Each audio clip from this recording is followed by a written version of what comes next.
The storm came out of nowhere, which was impressive, considering Jace lived in a part of Alaska that practically sold weather tantrums by the dozen. Sensors had been clear, at least until his breakfast burrito turned to lava in the microwave, and the comms panel blinked out with the petulance of a moody teenager. That's when the alarm started shrieking. Atmospheric breach, unauthorized descent, impact imminent. Jace stared at the screen, chewing. Well, that's not great, he mumbled, spraying tortilla fragments on the console. Nessa's voice crackled to life overhead, clipped and unamused. Shall I prepare the crash protocol, or are you hoping to hug the debris and absorb its secrets? I don't know, Ness. Depends. Is it on fire? I only hug flaming wrecks on weekends. He pulled on his cold gear with the reluctance of someone preparing to fight a bear, using only dry sarcasm. The outpost garage door groaned as he steered the snow rover into the icy night, headlights barely carving through the sideways sleet.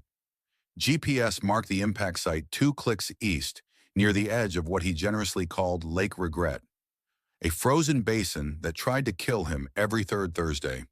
When he reached the crater, the snow had stopped as abruptly as it had begun. Steam hissed off the wreck, a sleek obsidian pod buried halfway in ice and pine needles. The entry hatch had burst open, but no flame, no bodies, no blackened skeletons. Just quiet. Then she moved. Not a dramatic leap or groan, just a shift. A hand pressed weakly against the pod's edge, trembling, smeared with silver-green blood. Jace blinked. Then he swore. Then he swore again, in 3 different languages, 2 of which were technically extinct. She was humanoid, mostly, about 6 feet tall, lean but muscular. Her skin shimmered like quartz dust under frost, and her hair hung in tangled blue-black ropes over long, pointed ears. Her clothing looked like it had lost a bar fight with an asteroid belt. She gazed up at him with huge amber eyes that held a look he recognized immediately. Please don't shoot me. Instead, he crouched, took off his glove, and held out a protein bar. You allergic to peanuts? Her brows twitched like they were trying to remember how facial expressions worked. She opened her mouth, closed it, then finally rasped something in heavily accented standard. No. Nuts. I fall. Yeah, that's clear, Jace muttered, glancing back at her ruined pod. Nice landing. 10 out of 10 for drama, 2 out of 10 for aerodynamics. He tried to lift her, nearly dislocated his spine, and grunted. Okay, you're heavier than you look. Either that or I skipped leg day for 6 years straight. She made a noise, half gasp, half laugh, and passed out on his shoulder. By the time he got her back to the station, Nessa was having a meltdown.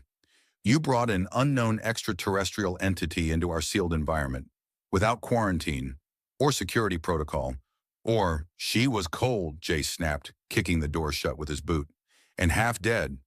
So are most of the moths you rescue from the air filters, but you don't give them a blanket and medical attention? Jace deposited her on the infirmary cot and dug through the med supplies. She's got a pulse, respiration's shaky, gonna need a system scan. Nessa huffed like a disappointed ant. At least scan yourself before she gives you alien lice. Alien lice, Jace said flatly. That's where we're starting. While Nessa grudgingly activated the station's bioscanners, Jace removed what was left of the woman's suit. The fabric resisted, like it was reluctant to let her go. Underneath, her skin was marbled with bruises and glowing veins that pulsed softly, like bioluminescent threads. The scan word. Humanoid, Nessa said reluctantly. Internal organs similar to baseline human physiology. Elevated core temperature. Neural activity is complex, higher synaptic response than your average Nobel laureate. And she has ears. Wow. Alert the media. I mean those ears. Jace, they're not for show. I'm reading electromagnetic resonance patterns. She's tuned to something. Like an antenna? Like a violin, on fire. She woke up 2 hours later, bolting upright like someone had jammed a lightning rod into her spine. Jace, who'd been dozing on a toolbox, spilled coffee into his lap. Ow! Good morning to you too. She flinched at the sound. Her eyes darted, wide and untrusting. He held up both hands. Hey, whoa, you're safe. No one's gonna hurt you. Unless you touch my coffee again. Then it's war. She blinked, confused. You help me? Technically, yes. Unofficially, no. Emotionally, I'm somewhere between terrified and mildly curious. She looked down at the blanket. Her fingers flexed on the edges. Why? Jay scratched his head. Would you believe I was bored? A pause, she whispered. I have nowhere left to go. He didn't answer right away. He just stood, walked over to the shelf, and took down a chipped ceramic mug with a cartoon walrus on it, poured her the least toxic instant tea he had, handed it to her with a shrug. Then you're already halfway home, he said. She stared at him. The silence stretched. Then so quietly he almost missed it, she said, You're strange. Jace grinned. Lady, that's the nicest thing anyone said to me in years. Her name, she told him later, was Alaris. Her ship hadn't crashed. It had been shot down. She didn't know by who. Maybe bounty hunters. Maybe worse. She didn't remember. Something in her mind was shattered, pieces flaking off like ice in sunlight. Over the next few days, she recovered slowly, eating nutrient bars with the grace of a confused deer, and insisting the microwave was a metal demon of unpredictable fury. She learned to say, what the hell, in perfect imitation of Jace's tone, which disturbed him greatly. When she asked what a binge watch was, he introduced her to Firefly. 2 episodes in, she declared, These people are very bad at stealth. And fashion. You fit right in, Jace muttered. The station, always quiet, started to feel less like a prison and more like a place. There was laughter, arguments about toast settings, awkward conversations about interstellar customs involving antenna grooming. Alaris insisted on fixing the busted solar panels, even though she still winced when she moved too fast. One night, as the auroras writhed above and the generators hummed, she turned to him and asked, Why did you really save me? He shrugged, picking at a bolt with a wrench. Maybe I was waiting for something interesting to fall out of the sky. She tilted her head. And if I had been a weapon, or a spy, or a sentient fungus in disguise? He looked at her long ears, glowing veins, tired but curious face. Well, he said, then I guess this fungus makes a decent cup of tea? She laughed. It was the first time he'd heard her really laugh. And despite everything, despite the storms and the secrets, and the strange readings still coming from her scans, Jace realized something truly terrifying. He didn't want her to leave. The toaster exploded. Not dramatically, but with enough of a pop and sizzle to launch 2 slices of barely toasted bread into the air like they were making a run for it. One slice hit the ceiling and stuck. The other landed perfectly on Alaris's shoulder. She blinked at it, utterly deadpan. Is this a weapon? Jace didn't look up from the panel he was welding. That's breakfast. She plucked it off her shoulder and turned it over in her hands like it was an ancient artifact. Your culinary technology is extremely violent. Yeah, well, the toaster's been angry since I tried to rewire it to play jazz. You attempted to give your cooking device emotions? Only smooth ones. It refused Coltrane and set itself on fire. Alaris didn't respond immediately. She set the toast down like it might detonate. You are either very brave or extremely inefficient. I'm going to take that as a compliment. She hadn't tried to leave. Not once. She hadn't even asked when she could. And that wasn't the kind of silence Jace was used to. Usually, visitors to his station lasted 3 hours before requesting immediate exfil or stabbing him with a broken stylus out of sheer boredom. But she had claimed the corner of the main workspace, patched up his diagnostics array, and labeled every mislabeled wire with color-coded strips, each labeled in a mix of Virulon script and bad puns. One cable now read, "Red, but not dead." Probably, she was helping. But she still flinched when the wind howled, still checked the sky twice before stepping outside. Jace caught her one evening standing at the top of the comms tower, eyes fixed on the stars. He was halfway up the ladder, holding a coil of coaxial cable and cursing the cold when she said, My people believed the stars were the songs of the dead. He paused. Huh. That's, poetic. We buried our honored in crystal spires and left them where no orbit would reach. Each one sings. She looked down at him. Do your dead sing? Some of my relatives at weddings. but not well. She didn't laugh, not at first, but a moment later she smiled. It was small, crooked, but real. He made a mental note, morbid jokes, mild success. She came back down without being asked, took the cable from his hands and threaded it through the rigging with more grace than someone with frost-numb fingers should have. At one point she slipped and instinctively grabbed the live relay. Jace yelped, reaching for her. Instead of being electrocuted, the panel fizzled, blinked blue, then hummed back to life at 110% output. He stared at her. "You just rebooted my system with your hand." She looked sheepish. "My neural structure harmonizes with frequency patterns. I think your relay liked my mood." "My relay likes jazz. You and it would get along." She tilted her head. "Does it also set bread on fire?" "Only on Thursdays." They fell into a rhythm. She adjusted quickly to Earth cycles, although she insisted that nighttime here felt upside down. Jace tried to explain rotational axes with an empty soda can and a flashlight. She responded by hacking into Nessa's internal scheduler and replacing every calendar entry with spiral dance hour at 3 a.m. When he asked what that meant, she just smiled and said, "You'll find out." The real surprise came when she started fixing things without being asked. The backup generator, which had never operated above 67% efficiency, suddenly purred like a contented cat.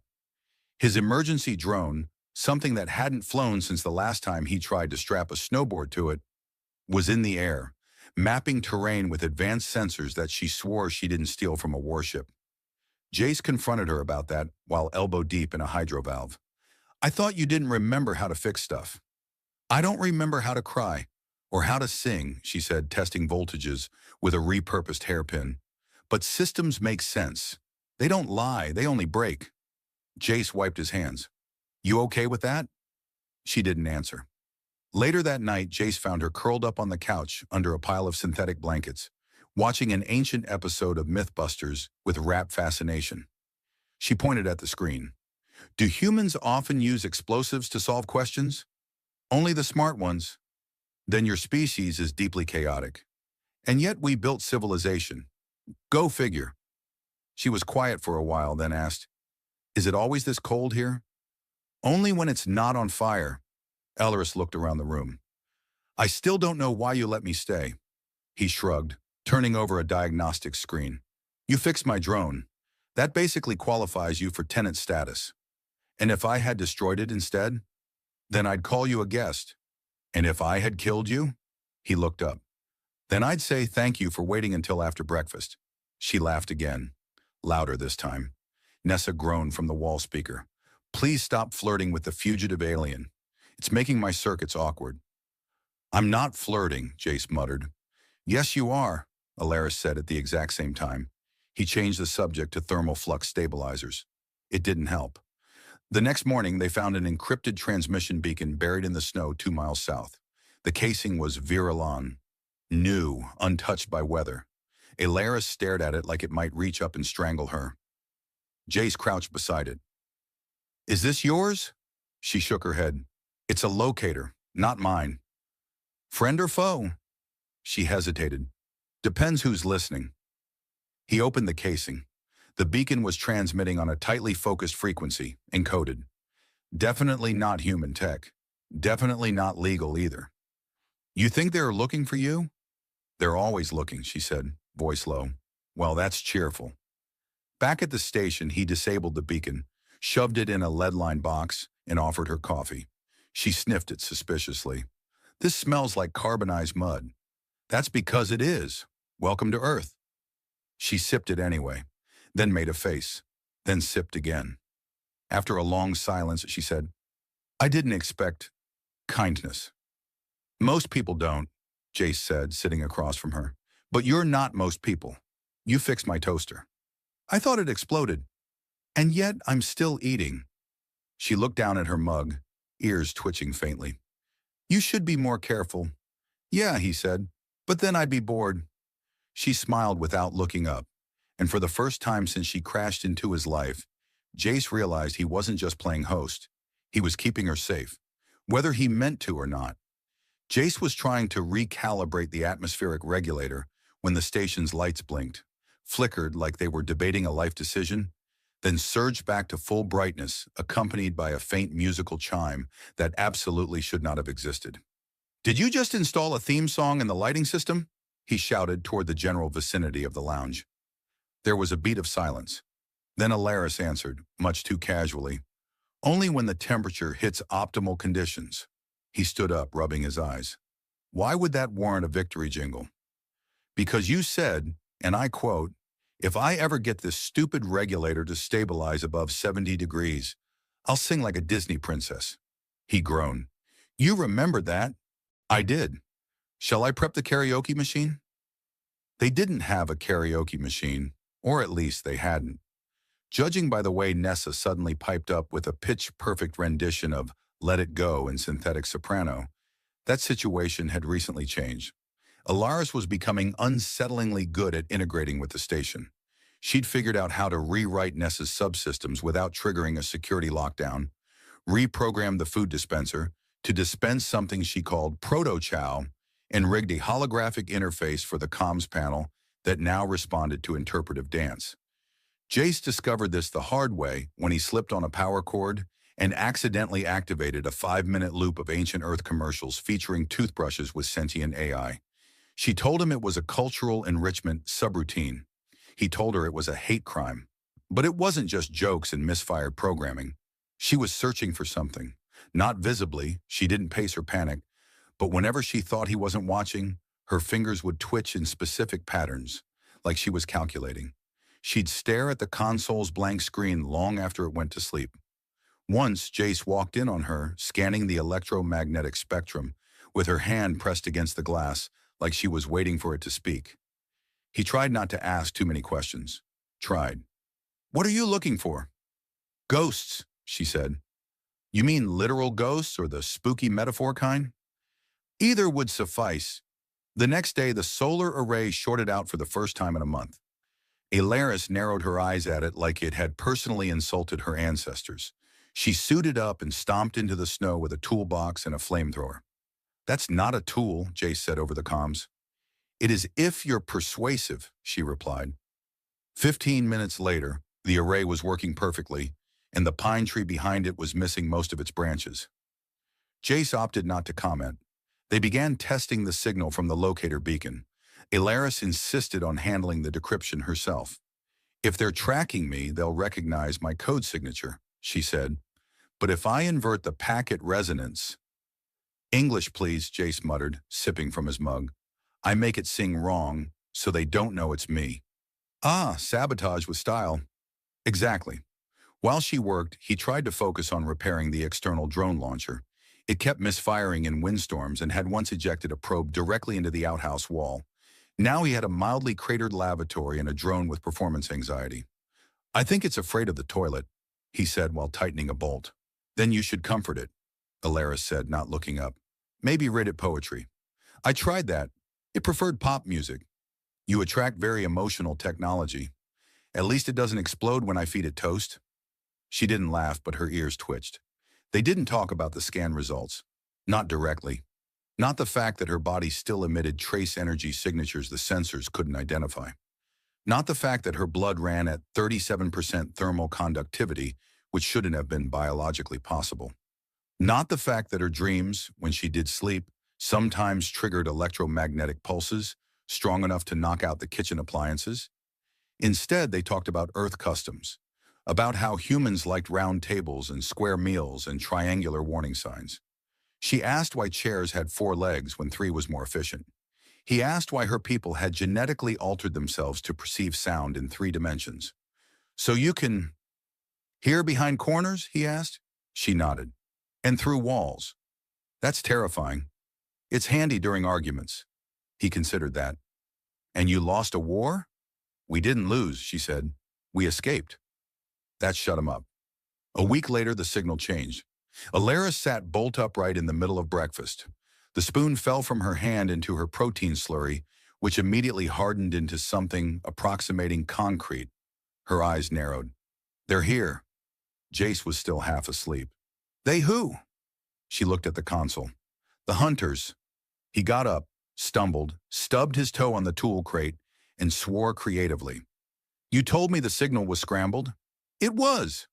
So, they're smarter. She didn't look scared. She looked resigned, like someone who had been through this before and had learned that hope was the dangerous part. Jace grabbed his coat. How much time do we have? Maybe a day. Well, that's more than usual, he muttered. She stood slowly, her hands flexing. You should leave. Hard no. They won't care about you. I don't care about them. You don't understand. I don't have to, he said. You live here now. This is your home too. She stared at him for a long time. You're ridiculous. Yeah, but I make great soup. He didn't. His soup was terrible. But she smiled anyway. They spent the rest of the day setting up defenses, motion-triggered alarms, cloaking fields.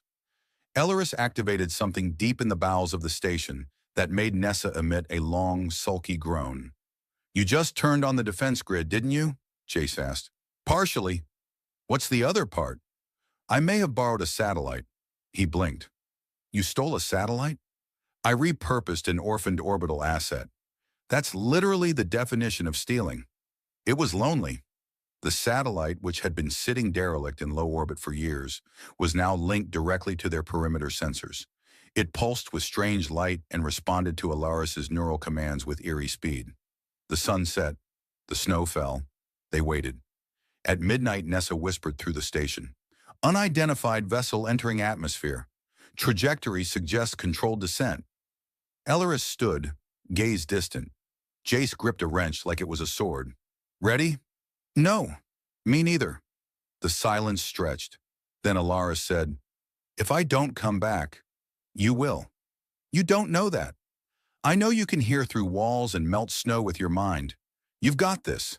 She tilted her head. You're very bad at speeches. I'm warming up. She touched his shoulder, just once. Then she was gone into the night. Jace stood alone. The wrench shook in his hand. Outside, the stars whispered, and something answered back. The ship touched down like it was trying not to wake the neighbors. No sonic boom, no dramatic scorch marks, just a low vibration that hummed through the station's foundation and made Jace's coffee spill into his lap. He hissed and bolted upright. This is not a drill. Also, ow.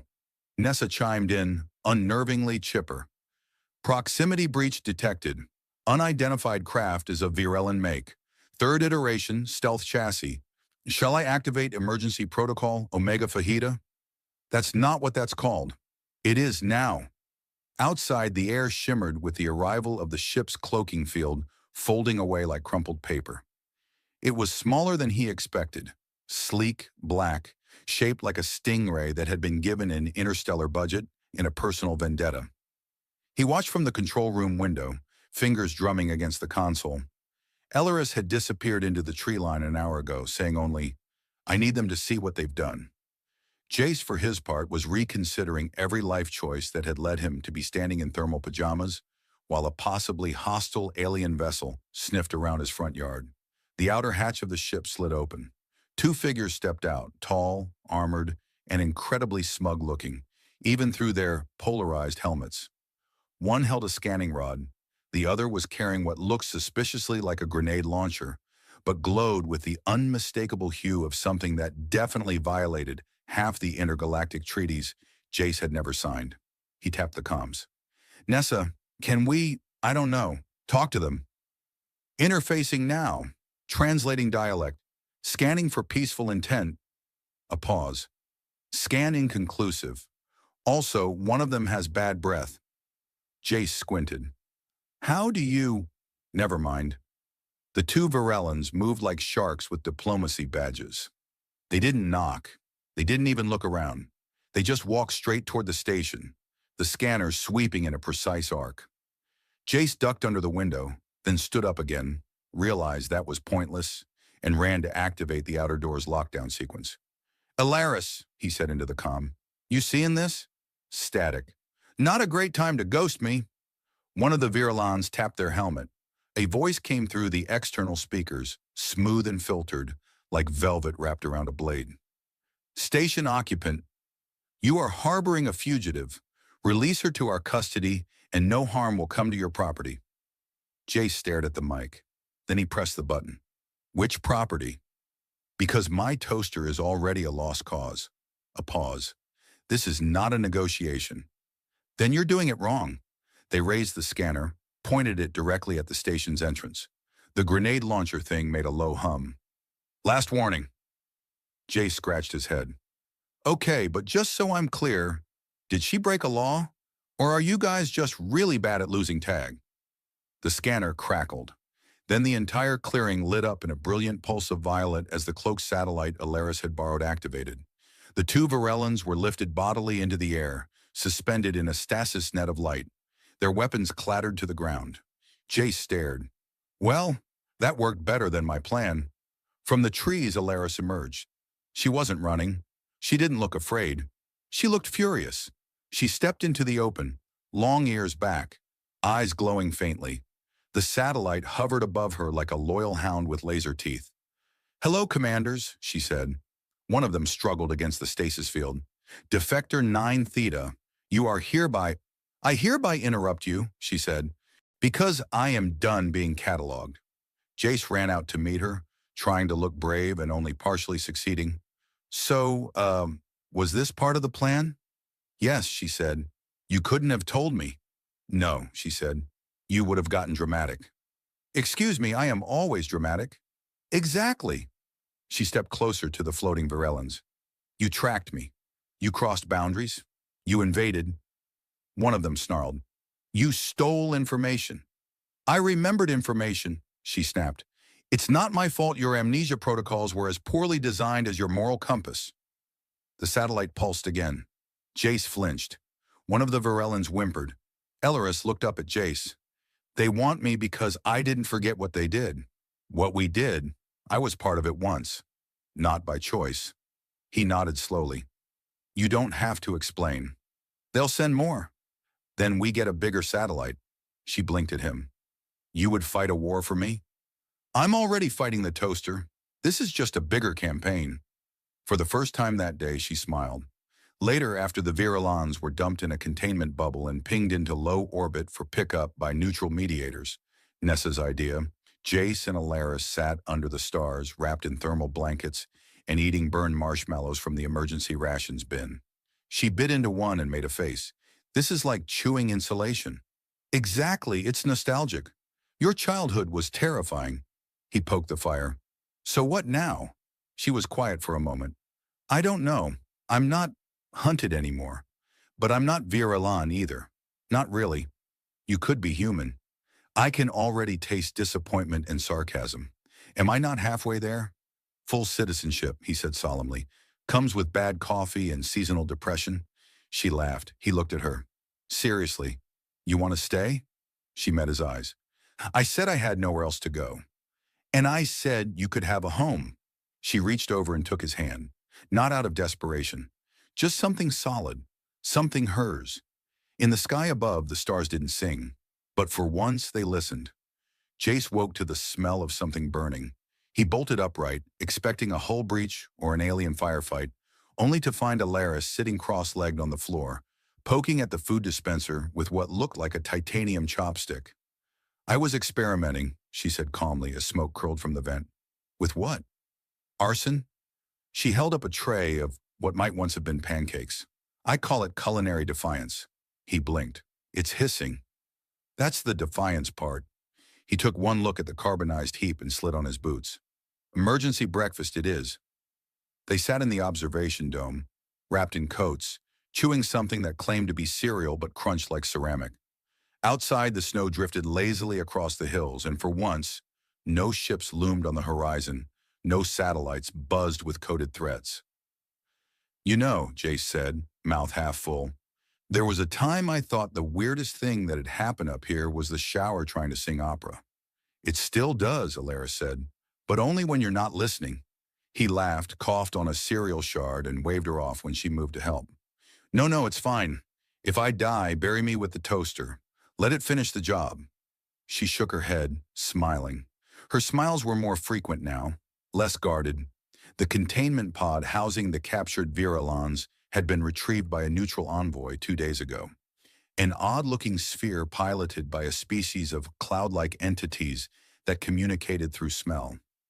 Negotiations had gone better than expected, possibly because one of the Virulans turned out to have an olfactory allergy and surrendered just to escape the diplomatic bouquet. They hadn't heard from the Virulan hierarchy since. Not a threat, not a warning, just silence.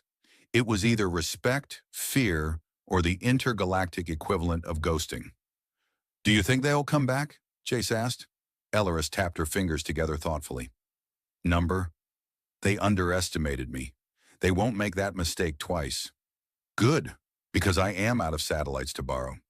"You never had any satellites." "Which is exactly why I'm out." They cleaned up breakfast. Jace chased the last piece of Defiant pancake into a vent with a broom and spent the morning recalibrating the new defense grid. It had been integrated into Nessa's systems and now featured an auto-SAS protocol that responded to unauthorized scans with passive-aggressive haikus. They'd tested it on a passing survey drone. The resulting poem insulted its mother, and it left orbit immediately. By noon, the sky had cleared. Elleris stood on the roof of the station, gazing out across the ice fields with her ears twitching at every gust of wind. Jace joined her with a hot mug of synth chai. "It's quiet. For now." He offered her the mug. She took it, her hands brushing his. "You're different," he said, "since they came." "I remember who I was," she said. "That helps." "And who was that?" "A coward, a survivor, someone who ran." He sipped from his mug. "Well, running worked. You made it here. I didn't think I deserved to.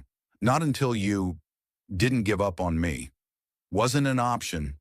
It could have been. But then who would reprogram the food dispenser to insult me in 9 languages? Only 3. The rest are just strongly worded suggestions." She tilted her head. "And you?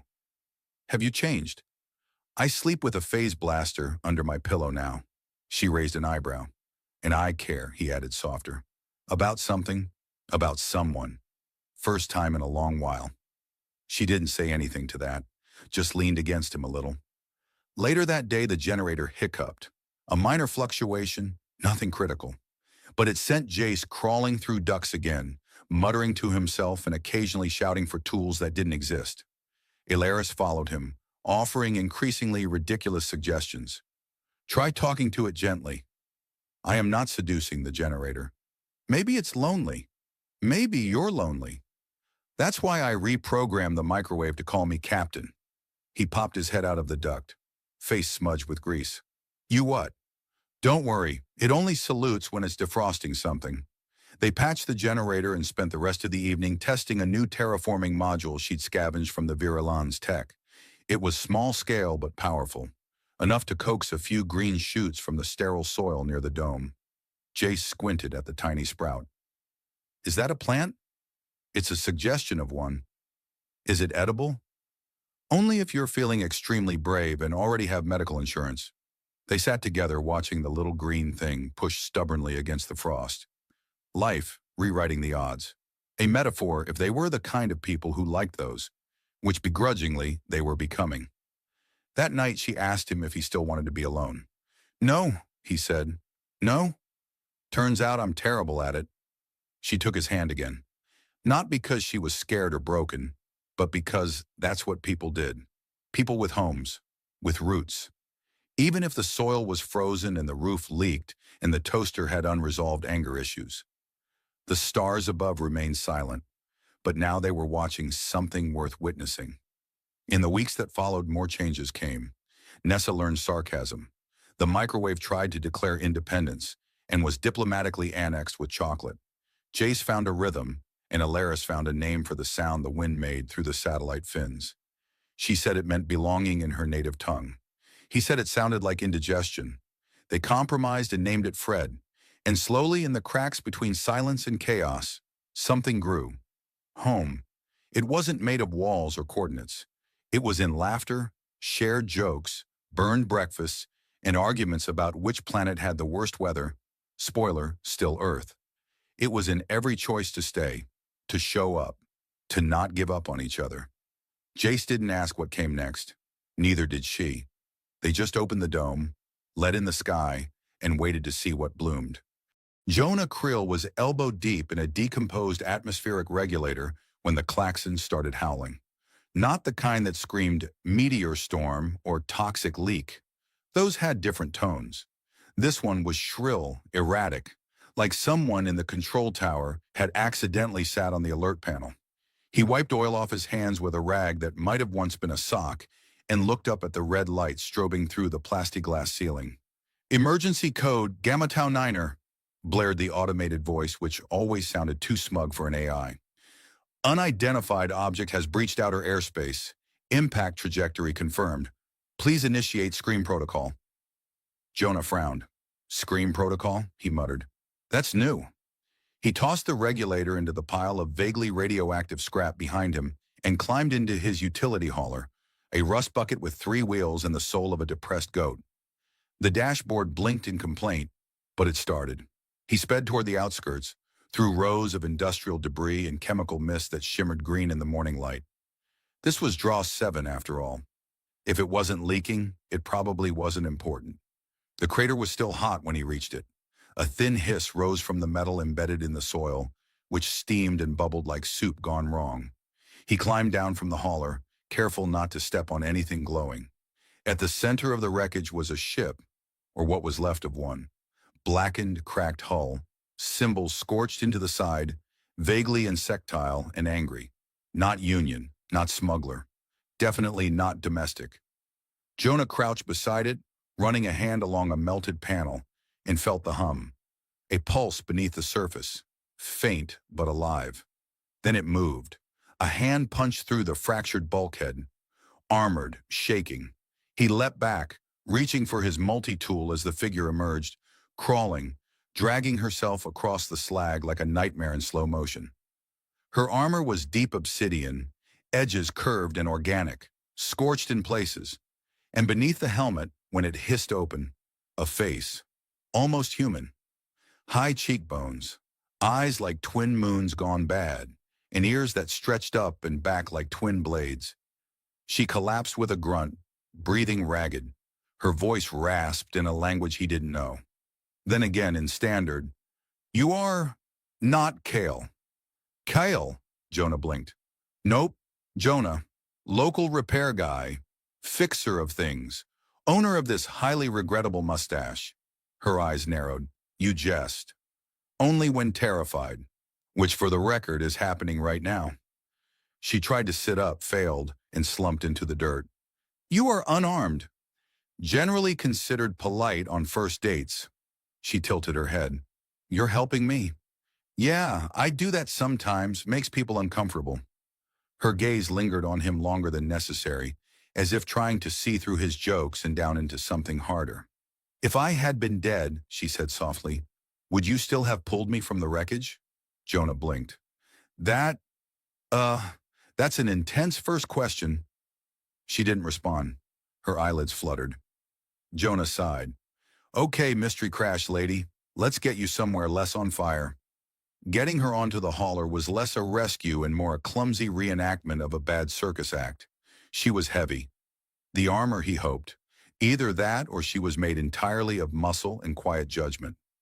Back at the workshop, he cleared a space among his tools, laid her out on a cot that had once been a conveyor belt, and powered up his Metasys drone. The drone whirred, blinked, and then promptly shorted out. "Right. Forgot you hate anything not made in this century," Jonah muttered, kicking it. "We'll do this the old-fashioned way, then." He patched what he could. Burns, lacerations, a cracked wrist plate. The suit seemed bioreactive, sealing behind his efforts, hissing softly with each seal. The whole time she watched him, didn't speak, just tracked his every move like a cat pretending not to care. "Got a name?" he asked finally. She hesitated. "Relia." "Okay, Relia. You're not here on vacation, I'm guessing?" Her jaw tightened. "I was fleeing." "From?" "Things that do not flee." "Cryptic," Jonah said. "I like it. Very noir." "You gonna tell me more or just brood impressively until I feed you?" She stared. "I do not brood."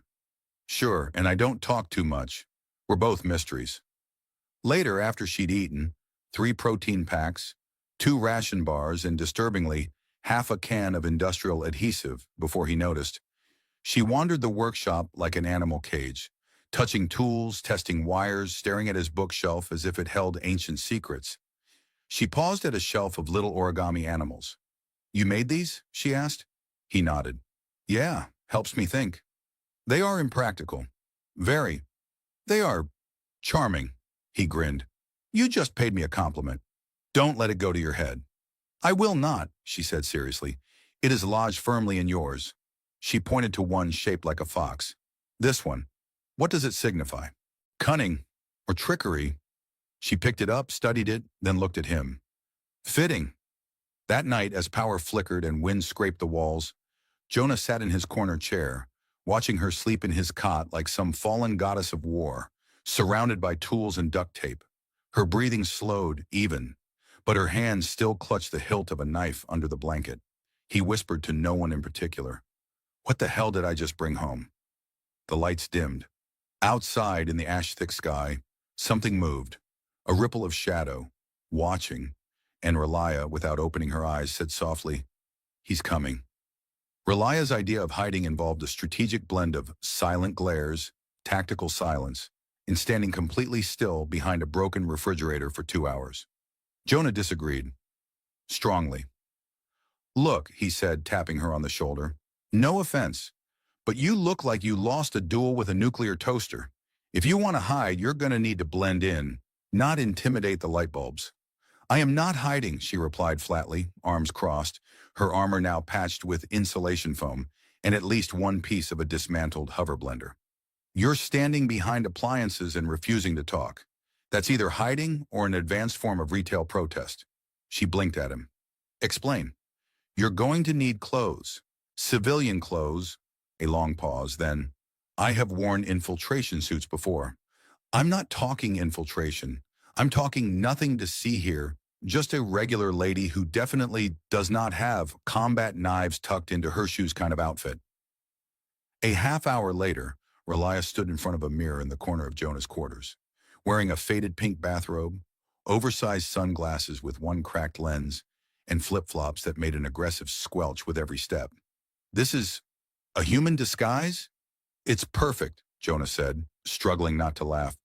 "You look like a bounty hunter on vacation, or a yoga instructor who got really into grenades." "I feel foolish." "You're supposed to. That's the magic of civilian life."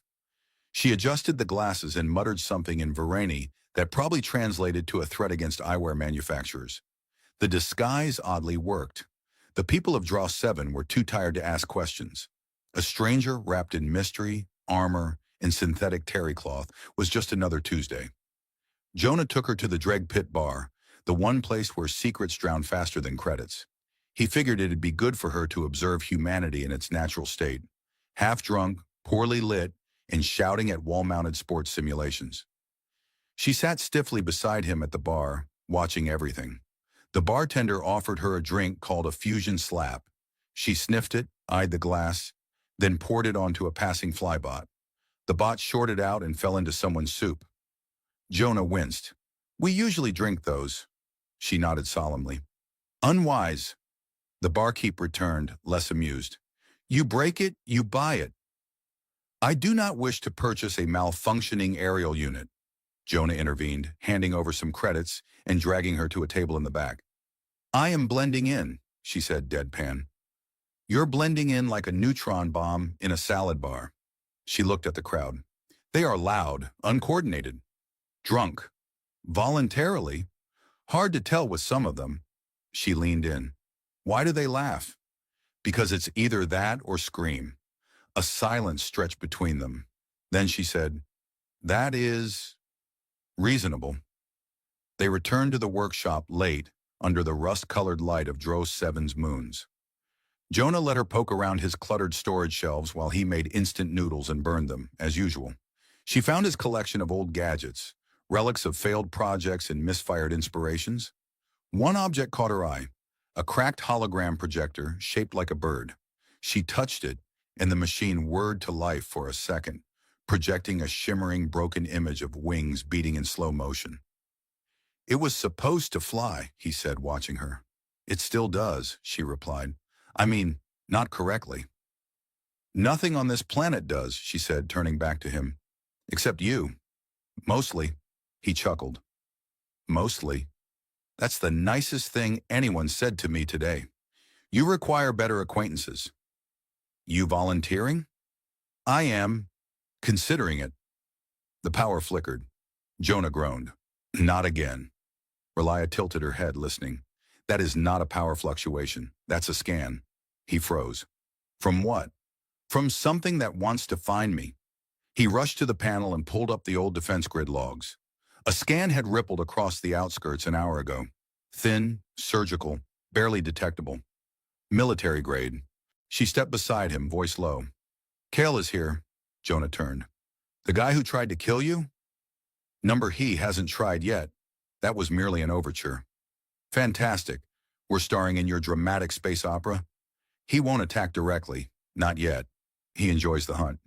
So what do we do? She thought for a moment. We leave. Soon. He sighed. Of course. Just when I was getting good at convincing people you're not a threat. I never said I wasn't. Later that night, Jonah sat by the open window, watching the skies shimmer with distant traffic and dull red clouds. Relia stood beside him, arms crossed, staring too.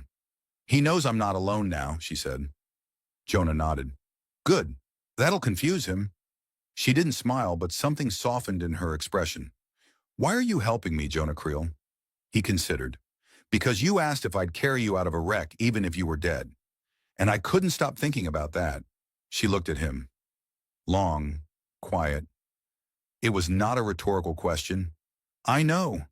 She reached into her armor and pulled out a tiny fragment of glass, dark and pulsing faintly. This was embedded in my suit. It's a trace shard. He can follow it. Why didn't you get rid of it before? I didn't know it was there. He took it, dropped it into an old fusion core, and sealed the chamber. Now he'll follow that. Somewhere very explodey. Her brow lifted. Explodey?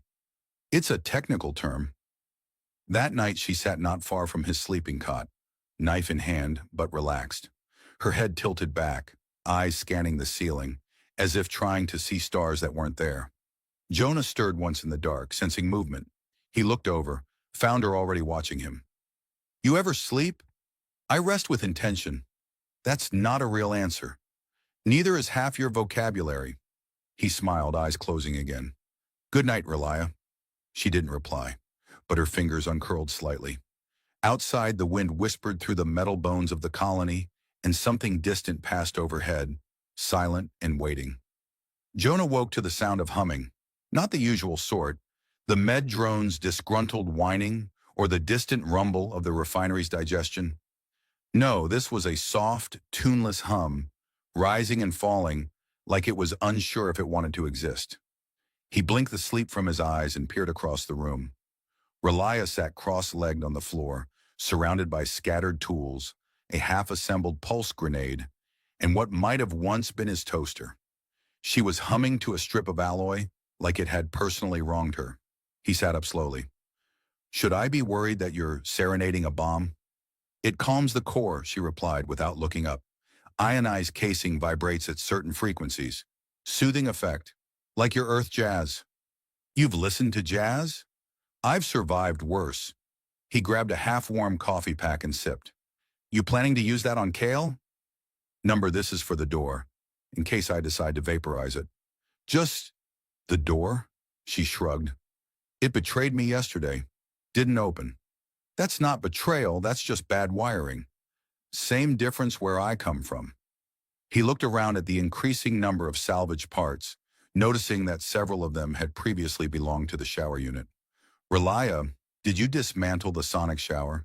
I needed the oscillation core, and it's not like you use it effectively. I smell fine, he protested. You smell like warm plastic and regret.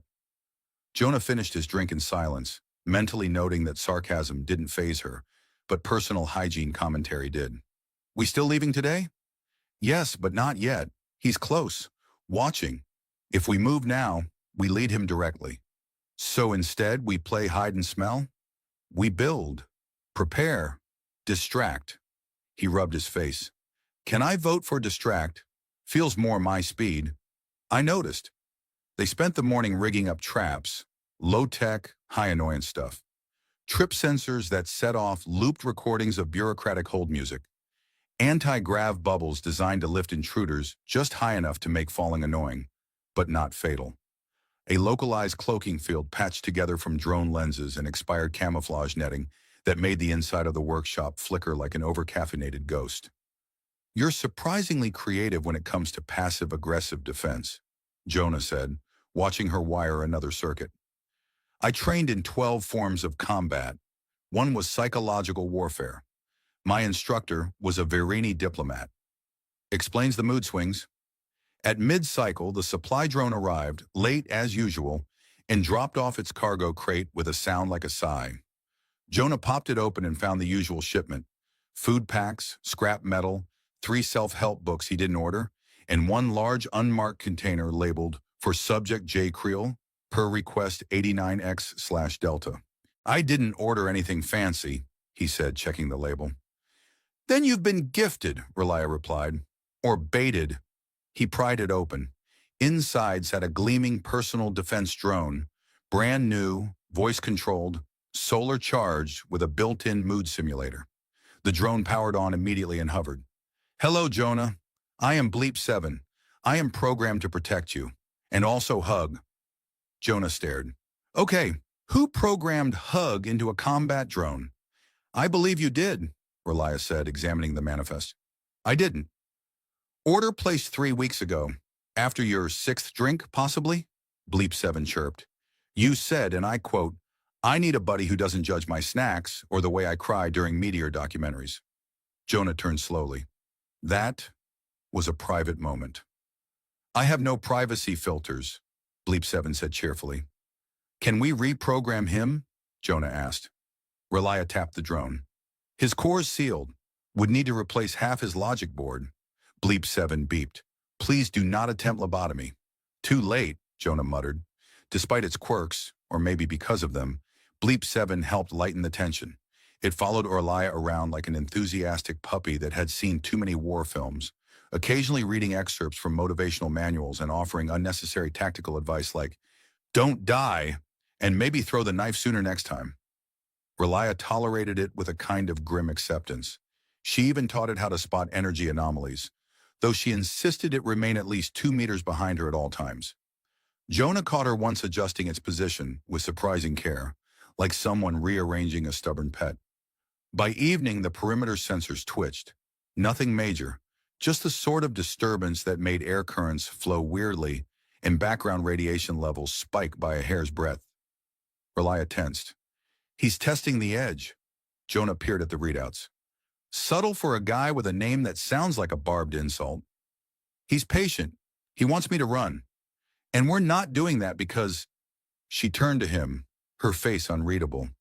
"Because for the first time, I have somewhere I'd rather not leave yet." Jonah blinked. "Did you just say something vaguely affectionate?" "I said it would be strategically inconvenient to run right now." "That's not a denial." Bleep 7 hovered between them. "I detect 57% increase in awkward emotional tension. Shall I play romantic background music?" "No," they both said. The next few hours passed in uneasy quiet. Jonah fiddled with a scanner tuned to track Kale's energy signature.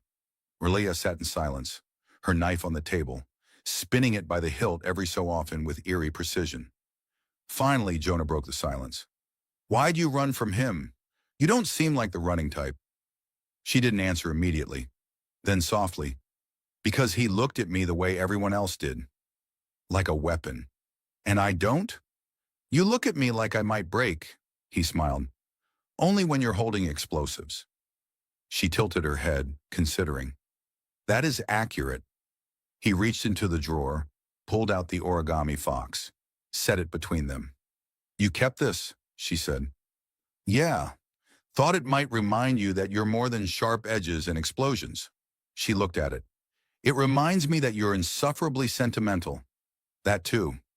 Outside, the wind kicked up again, dry and electric. The perimeter sensors blinked red for half a second, then went dark.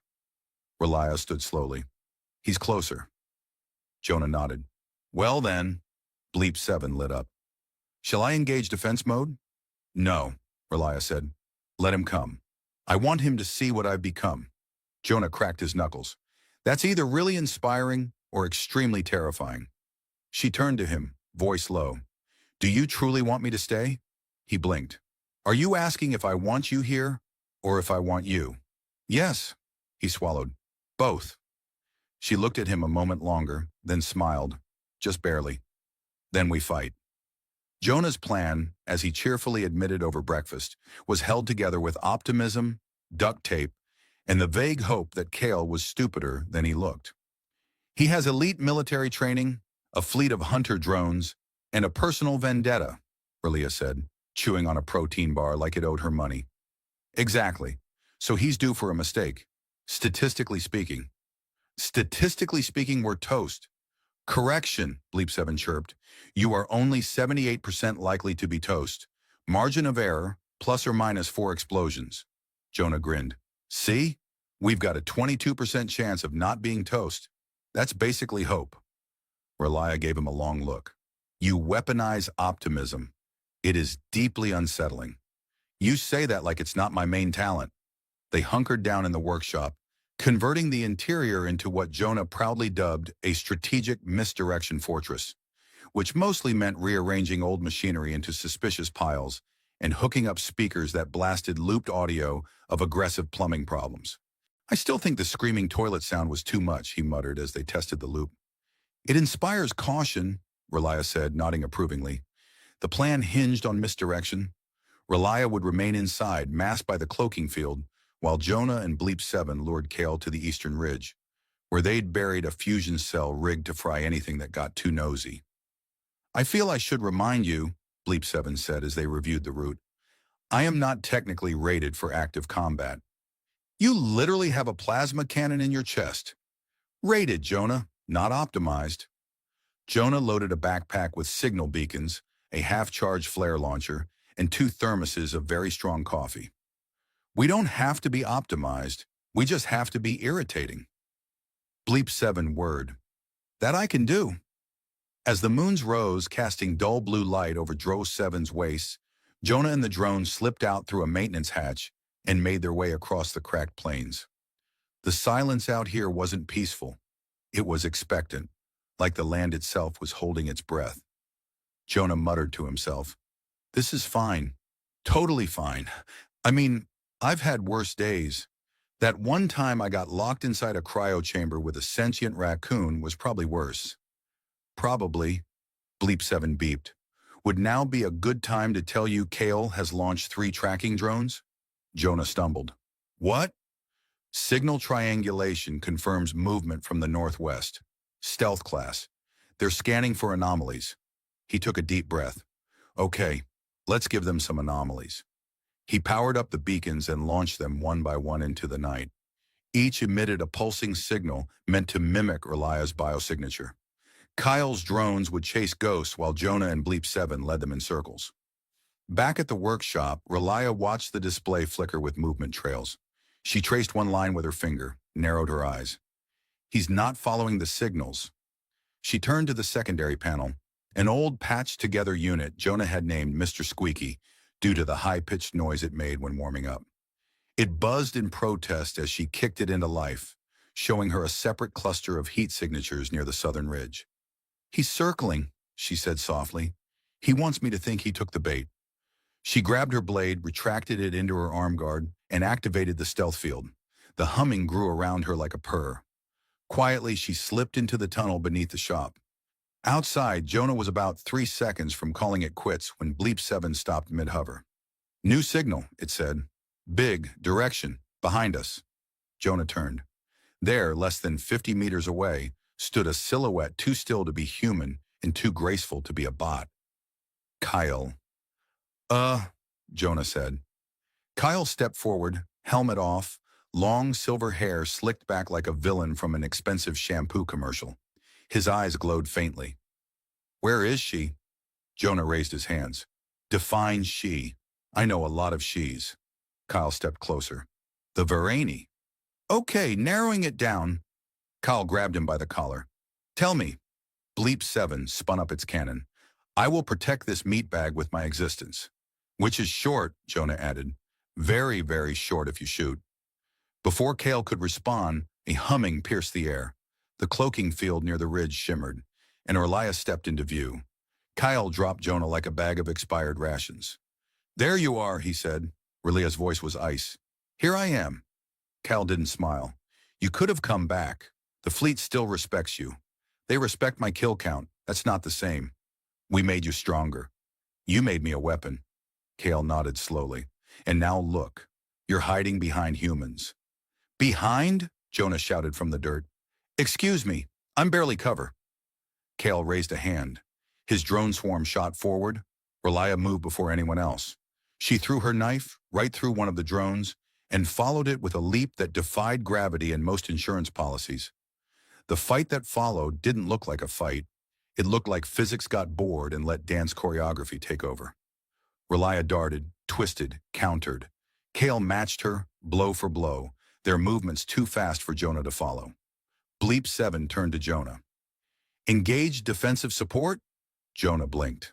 You have that? Technically, number, but I can shout helpful things. Do that. Try aiming for the knees, Bleep 7 screamed. Kyle heard it, smirked, and kicked Jonah square in the chest. Jonah flew backward into a pile of scrap and landed with a groan. You really don't like me, he wheezed. Kyle didn't answer. He turned back to Relia. You've gone soft. She swept his legs and pinned him to the dirt. Number, I've just remembered what not being a monster feels like. He growled and pushed her off. You were better before. I was lonely before. Behind them, Jonah coughed. That's the nicest thing anyone said about me today. Kyle stood panting. This isn't over. Relia pressed her blade to his neck. It is for you. Jonah limped over, holding his side. You gonna kill him? She hesitated. No. He raised an eyebrow. I'm better now, she said. You made sure of that. Kyle glared. You'll regret this. Jonah shrugged. We regret most things. Breakfast burritos, that reality show with the mutant chefs. But this? Not so much. Bleep 7 beeped happily. Victory! Emotional resolution achieved, Kyle snarled. Fools. Yep, Jonah said, but we're alive fools, which, as it turns out, is the better kind. Kyle vanished into the darkness, wounded pride and all. Jonah turned to Relia. So, still planning to leave? She looked at him. Not yet. Good, because I'm going to need help fixing that door you blew up. I told you, she said with the faintest smile. It betrayed me. Jonah stood in the rubble of what had once been a respectable, if questionably engineered workshop.